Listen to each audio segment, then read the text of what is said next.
Et bonjour, voici aujourd'hui Quiproquo. Quiproquo est un jeu d'ambiance pour 4 à 8 joueurs à partir de 10 ans. C'est un jeu de représentation picturale où on va essayer de faire deviner des mots aux autres joueurs en faisant des petits dessins mais d'une manière bien particulière, nous allons le voir. C'est un jeu édité par Cocktail Game. Et voici comment est-ce qu'on joue à cet excellent petit jeu. Alors voici ce qu'on trouve à l'intérieur de la boîte. Tout d'abord, nous avons un set de jetons transparents comme ceci. Ce sont les jetons que les joueurs vont tenter de gagner au fur et à mesure de la partie. À la fin, le joueur qui aura le plus de jetons comme ça l'emportera. Ensuite, nous avons deux sets de pièces bien particulières qui vont servir aux joueurs pour faire leurs dessins. Dans ces pièces, nous avons des grands bâtonnets noirs comme ça. Donc en fait, dans chaque set, on va mettre 5 bâtonnets noirs. Il y a des petits bâtonnets, on va en mettre 3 pour chaque set. Et ensuite, il y a un gros jeton bleu et un petit jeton rouge pour chacun des deux sets aussi. Puis nous avons un sablier. Et enfin, nous avons des cartes. Alors dans ces cartes, nous avons tout d'abord les cartes bleues qui vont être des cartes sur lesquelles il y a des chiffres marqués de 1 à 8 qui correspondent donc au nombre de joueurs. En début de partie, si on joue à 4 par exemple, on va chacun récupérer une carte comme ça qui va nous indiquer quel numéro de joueur on a. Donc en fait, il y aura un joueur 1, un joueur 2, un joueur 3 et un joueur 4 si on joue à 4. On rajoutera le 5 si on joue à 5 et ainsi de suite. Ensuite, nous avons un paquet de cartes vertes. Sur celle-ci, en fait, il y a marqué le nombre de joueurs et le déroulement des tours. Mais nous verrons plus tard comment ça marche aussi. Alors suivant le nombre de joueurs, on prendra la carte qui correspond à partie à 4 joueurs, partie à 5 joueurs, partie à 6 joueurs. C'est marqué dessus. Et enfin, nous avons un gros paquet de cartes de questions qui vont être réparties par couleur. Il y a des jaunes, il y a des oranges et il y a des rouges. Les jaunes sont les plus simples, les rouges sont les plus complexes à réaliser. Donc après, il y a différentes variantes, mais nous verrons ça un peu plus tard. Alors, comme on vient de le voir, eh bien, on donne donc à chaque joueur une carte chiffrée qui représentera son numéro de joueur. Donc là, on joue à 5 et on va jusqu'à 5.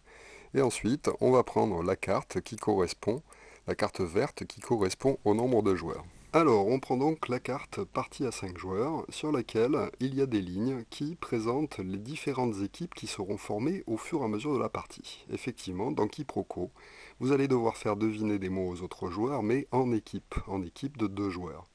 Et à chaque tour, les équipes seront différentes. Donc c'est pour ça que là il y a marqué qu'à la première phase, le joueur 1 et le joueur 2 vont être ensemble pour faire deviner les mots. Et ensuite, ce sera le joueur 3 avec le joueur 4, ensuite le joueur 1 avec le joueur 5, etc.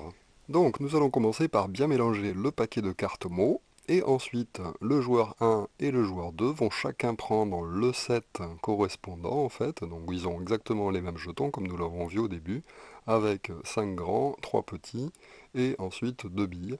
Et c'est avec ça qu'ils vont devoir faire deviner les mots qu'il y a sur les cartes au restant des autres joueurs. Alors comment ça se passe? Eh bien, après avoir bien mélangé, ils vont tirer la première carte du dessus du paquet et regarder ce qu'il y a marqué dessus. Une fois qu'ils ont tiré leur carte, un des joueurs qui ne fait pas partie de l'équipe constituée de 2 joueurs va choisir un chiffre entre 1 et 6 et l'annoncer. Donc par exemple, il pourrait nous dire 2. S'il nous dit 2, ça veut dire que notre équipe va devoir essayer de faire deviner le joueur 1 et le joueur 2 vont donc regarder ensemble cette carte et voir et prendre connaissance en fait du mot qu'ils doivent faire deviner ensemble à leurs adversaires. Les deux joueurs vont donc se concerter pour savoir qui va être le premier à commencer et l'originalité c'est qu'on va faire le dessin chacun son tour en posant un élément de sa réserve sur le jeu pour fabriquer un dessin à 2 joueurs. Et c'est là la difficulté parce qu'ils n'ont pas le droit de se concerter plus que ça pour essayer de faire deviner le mot à leurs adversaires. Donc par exemple, le premier joueur pourrait dire bon ben moi je vais poser ça.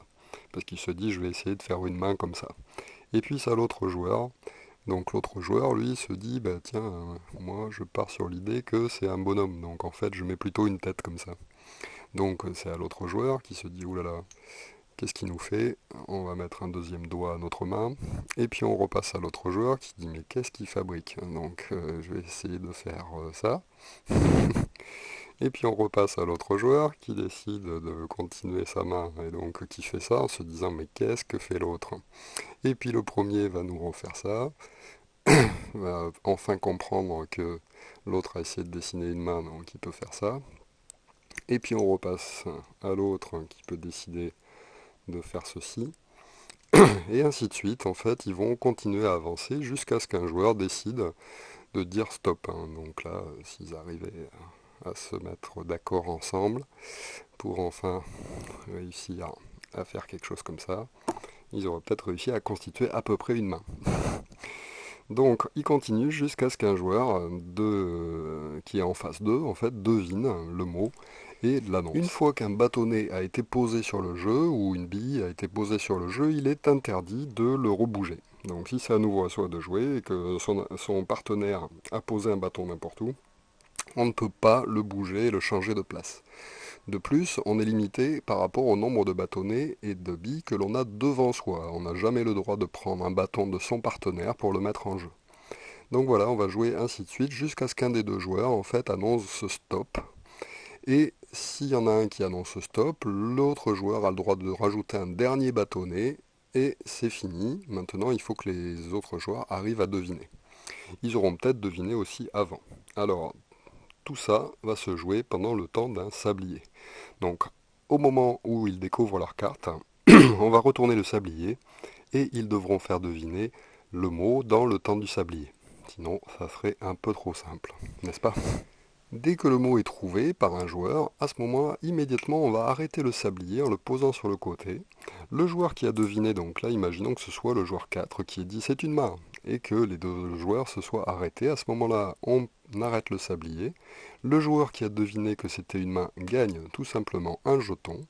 Et les deux joueurs qui ont fait deviner gagnent aussi chacun un jeton. Voilà, c'est très simple. Ils vont donc ensuite récupérer chacun leur set de jetons, donc avec 3 et les 2 billes. Hop.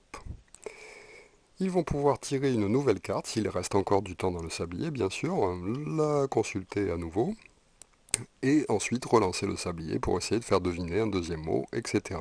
Ils ont donc tout le temps de sablier pour essayer de faire deviner le maximum de mots possibles en s'entraînant l'un l'autre. Dès que le temps de sablier est terminé, on va donc reprendre la carte qui nous indique lors du tour 2, ça va être le joueur 3 et le joueur 4 cette fois-ci qui vont constituer les équipes. Donc c'est à eux qu'on va donner le petit set de pièces pour dessiner.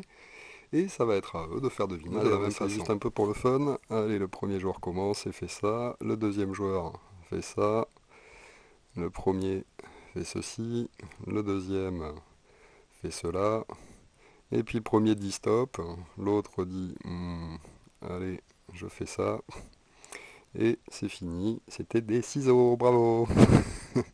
Voilà, donc là, c'est dans le cas où vraiment les deux joueurs s'entendent super bien et arrivent à constituer un dessin de concert, mais ce qui est très rigolo dans ce jeu, c'est que de temps en temps, notre partenaire va poser un bâton à un endroit où on ne voit vraiment pas ce qu'il a en tête, hein, et il va donc quand même falloir jouer. Effectivement, un joueur ne peut jamais poser deux fois d'affilée une pièce, et forcément en alternance, et sans avoir la possibilité de se concerter.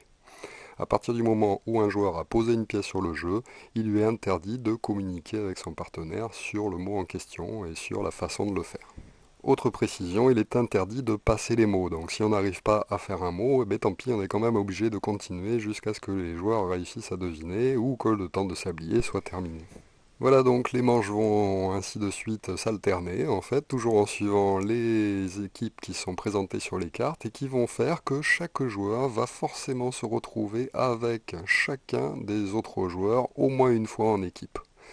Et donc, c'est ça qui rend le jeu très sympathique, c'est que c'est un jeu d'équipe, mais d'équipe modulable. Vous allez vous retrouver en coéquipier avec tous les joueurs autour de la table à un moment donné du jeu.